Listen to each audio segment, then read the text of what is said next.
Hi, everyone. I'm RenéMarie, the president and founder of ReneMarie's Language of Love Incorporated. Thank you to Dr. Jim for inviting me to share a little bit about my story of how I overcame a major stroke and am now honored and privileged to have an internet TV show called ReneMarie Stroke of Luck and to be the president and founder of ReneMarie's Language of Love Incorporated. It is incredible that with the grace of God that you could achieve anything in your life that you want.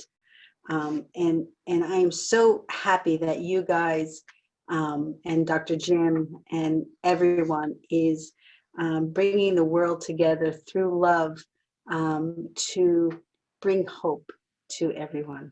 It's so important to have hope. It's so important. Without hope, there's really nothing, you have to hold on to hope.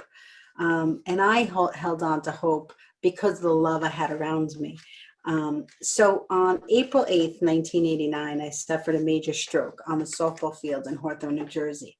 I was walking across, I was coaching third base and walking across to the dugout, and I felt my body just go down.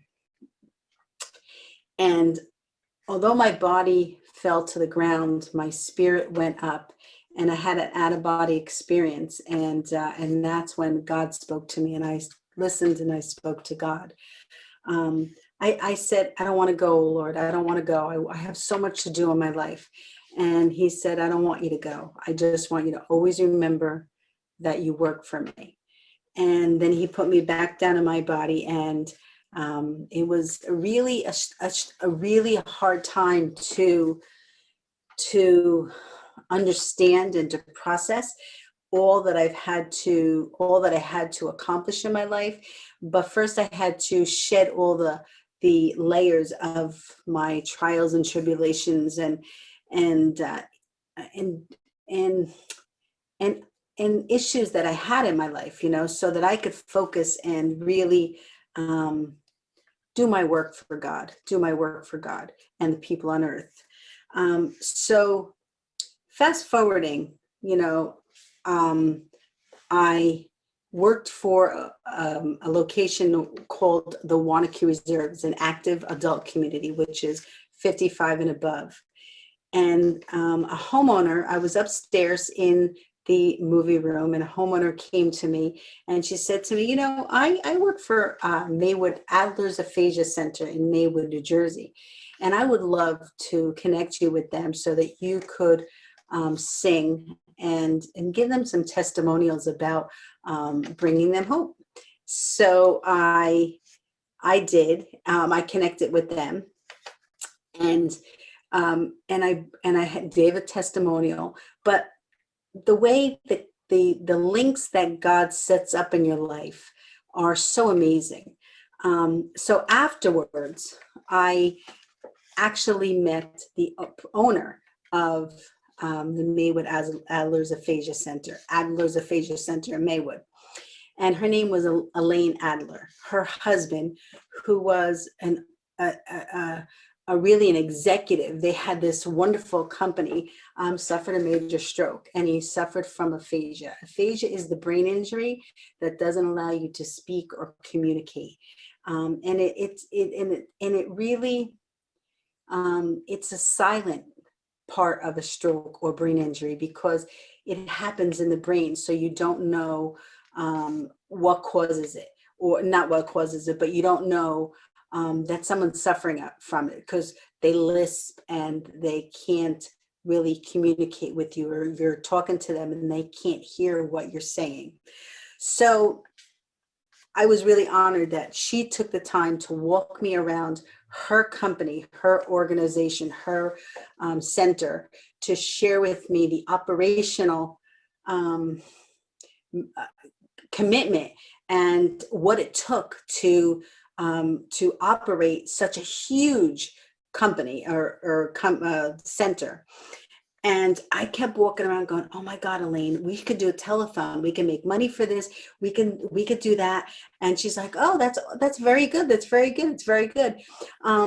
So I left there like, oh my God, we're going to do a telethon. I want to do a telethon for them.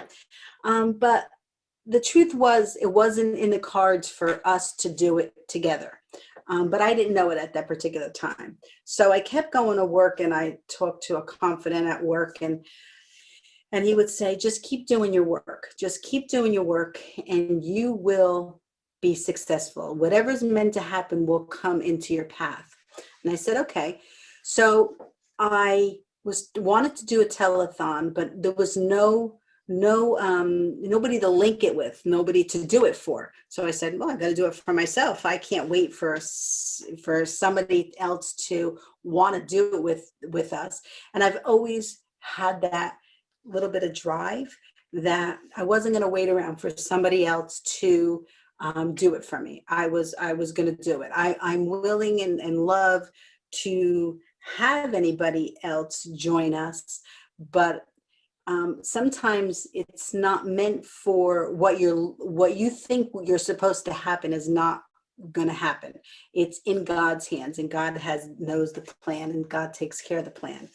So I was invited to Judy's Run car show in New York, in Long Island, and this was a key for me, because when I got invited, Mark McEwen was going to be the MC, and I did my research and work before I got there. I sent him my photo and who I was, so that when he saw me, he knew where he was going. So I sent him my information. I sent him my photo, and I was standing in the just arrived, and I was standing because I was going to be broadcasting from there and singing as well.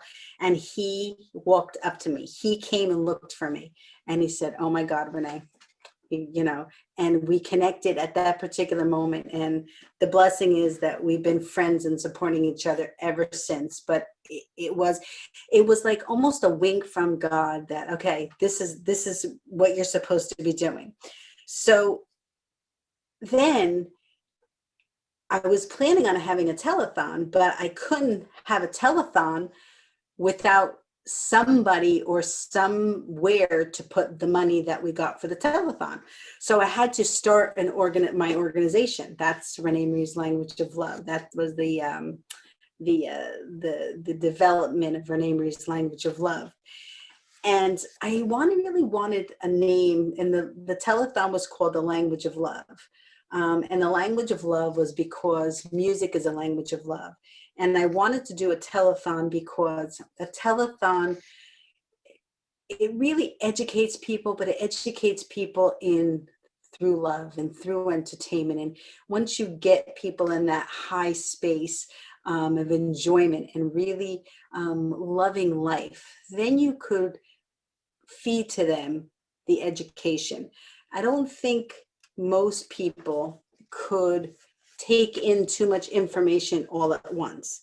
So it was really important to use those tools that I had learned when I was entertaining, because when I put on an hour show, what I do initially is sing for 30 or 40 minutes straight until I got their attention. Once I get their attention, then I kind of like start to spread the love with them. And it really is important. So after I did the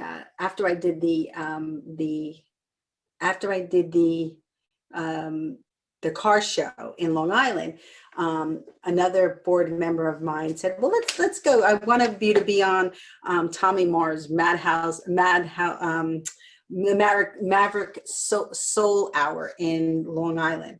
And I said, "Okay, I'll do that." So I went, and I was telling them my story, because Tommy, he had great faith, like we all have. And I was telling Tommy my story. I'm going to have a telethon, da, da, da. And I said, "Oh, do you want to be the MC?" And he didn't say no. He didn't say no. So I said to him, I said, "Okay, so we'll just meet and we'll talk about it, but you didn't say no." So he, so after the show, we met in their Madhouse TV studio in I forget the name of the Long Island area, Deer Park, Long Island.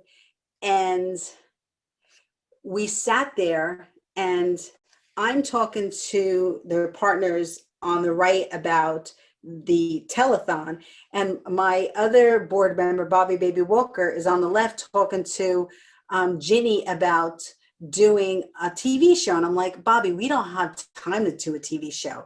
We don't have time to do a TV show. And he's like, yes, we do. It's very good. I mean, and I'm like, okay, I'm like, finally, I'm like, okay, I'll do a TV show. But the truth was that God's plan was for me to use a TV show as uh,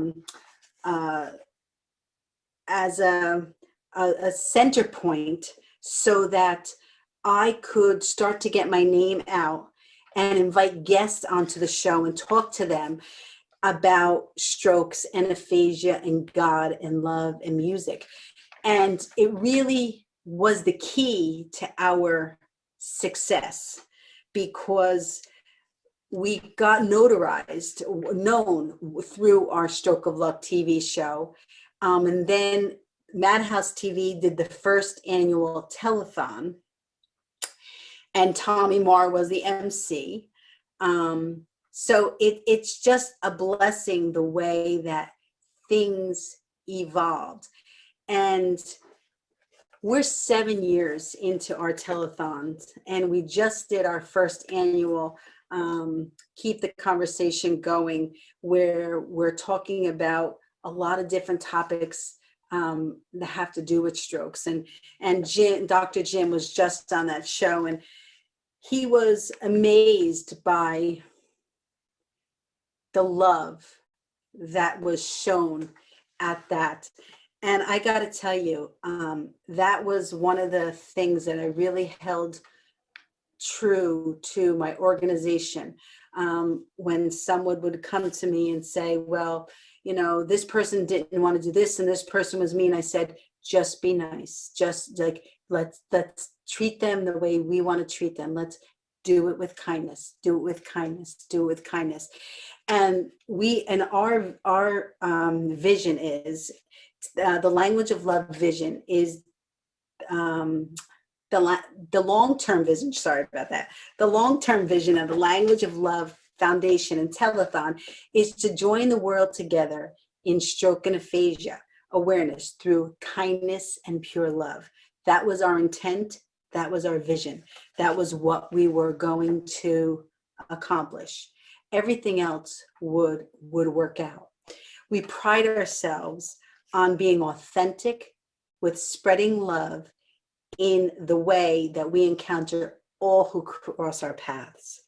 Our mission will have an enormous impact and reduce the number of strokes, as well as reduce the number of deaths, disabilities, and bring hope to all.